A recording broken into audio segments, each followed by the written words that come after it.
Hello friends, welcome to Pebbles. நான் உங்கள் கோபி சுதா. நம்ம இன்னைக்கு செய்ய போறது கோதுமை பிஸ்கட். அதாவது என்னன்னா இதுக்கு சுகர் சேர்த்தாம நம்ம வெல்லம் சேர்த்து செய்ய போறோம். வெல்லத்துக்கூட டேஸ்ட்க்கு வந்து கருப்பு எள் அல்லது வெள்ளை எள் சேர்த்து செய்ய போறோம். வாங்க எப்படி செய்யறதுன்னு பார்க்கலாம். தேவையான பொருட்கள் 150 கிராம் கோதுமை மாவு, 100 கிராம் அளவுக்கு வெல்லம் எடுத்துக்கலாம், 2 டீஸ்பூன் வெள்ளை எள், 1 டீஸ்பூன் அளவுக்கு நம்ம கீ எடுத்துக்கலாம். இப்போ எப்படி செய்யறதுன்னு பார்க்கலாம். ஃபர்ஸ்ட் நம்ம வெல்லத்தை வந்து கரைச்சிக்கலாம், தண்ணி விட்டு கரைச்சிக்கலாம். கொஞ்சமா தண்ணி விட்டுக்கலாம். 1/4 டம்ளர் அளவுக்கு தண்ணி விட்டுட்டோம். இப்போ கேஸ் ஆன் பண்ணிக்கலாம். இது நல்லா கரைச்சிடலாம்.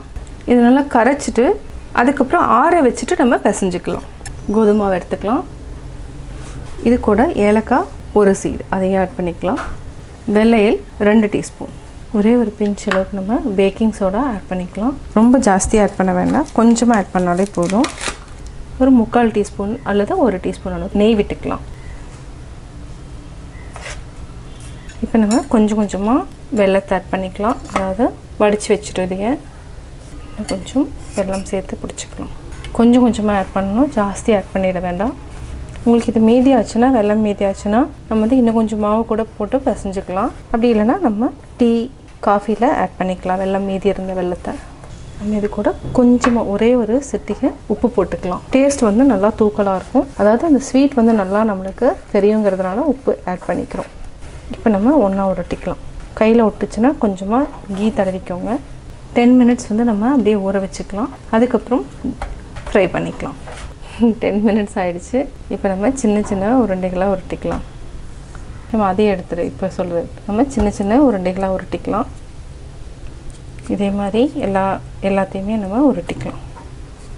இந்த மாதிரி எல்லா உருண்டைகளும் உருட்டிக்கலாம், எடுத்துக்கலாம். லைட்டாக கீ அப்ளை பண்ணிவிட்டு அப்படியே ப்ரெஸ் பண்ணுங்கள். சின்ன சின்னதாக தேய்ச்சிக்கலாம்.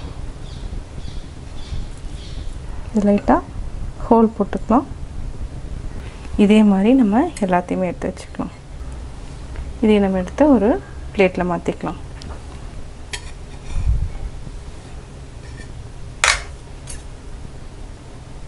ரெடி ஆகிடுச்சு. இப்போ நம்ம டீப் ஃப்ரை பண்ணி எடுத்துக்கலாம். அதாவது டீப் ஃப்ரை பண்ணுறதுனா நம்ம ரொம்ப எண்ணெய் ஊற்ற வேண்டாம், கொஞ்சமாக ஆட் பண்ணிவிட்டு நம்ம ஃப்ரை பண்ணிக்கலாம். இப்போ நம்ம ஃப்ரை பண்ணி எடுத்துக்கலாம். சிம்மில் வச்சுட்டு ஃப்ரை பண்ணணும், இல்லைனா வந்து அரிசி மாவு போட்டால் எப்படி இருக்குமோ அதே மாதிரி உடஞ்சி வந்துடும். இந்த மாதிரி கலர் வந்ததுக்கப்புறம் நம்ம எடுத்துக்கலாம். இப்போ பார்த்திங்கன்னா கலர் கரெக்டாக இருக்குது. இப்போ நம்ம எடுத்துக்கலாம்.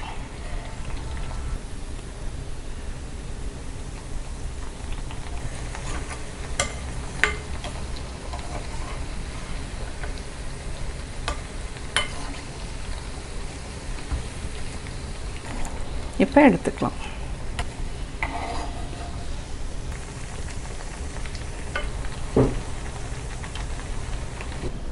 சுவையான கோதுமை பிஸ்கட் ரெடி. கோதுமை பிஸ்கட் எப்படி செஞ்சுங்கிறத பார்த்தீங்க. இது வந்து என்னென்னா குழந்தைகளுக்கு வந்து நம்ம கொடுக்கலாம். அதாவது ஸ்நாக்ஸ் பாக்ஸு கொடுக்கலாம். அதே மாதிரி வீட்டில் வந்து ஈவினிங் ஸ்நாக்ஸாகவும் நம்ம சாப்பிட்லாம். இதை நீங்கள் வீட்டில் ட்ரை பண்ணி பாருங்கள். செஞ்சு பார்த்துட்டு உங்களுடைய கமெண்ட்ஸ் எனக்கு சொல்லுங்கள். பிடிச்சிருந்தா லைக் பண்ணுங்கள், ஷேர் பண்ணுங்கள். மறக்காமல் பெபிள்ஸ் தமிழ் சேனலையும் கோபி சுதா சேனலையும் சப்ஸ்கிரைப் பண்ணுங்கள். என்னோட குக்கிங் வீடியோ முடிஞ்சதுக்கப்புறம் பார்த்தீங்கன்னா ஒரு திருக்குறள் வந்து நீங்கள் பார்க்கலாம். உங்கள் குழந்தைகளுக்கு நீங்கள் சொல்லித்தரலாம். பொய்யாமை அன்ன புகழில்லை, எய்யாமை எல்லா அறமும் தரும். ஒருவனுக்கு பொய் இல்லாமல் வாழ்தலை போன்ற புகழ்நிலை வேறொன்றும் இல்லை. அது அவன் வருந்தாமல் இருக்க எல்லா நலனும் தரும்.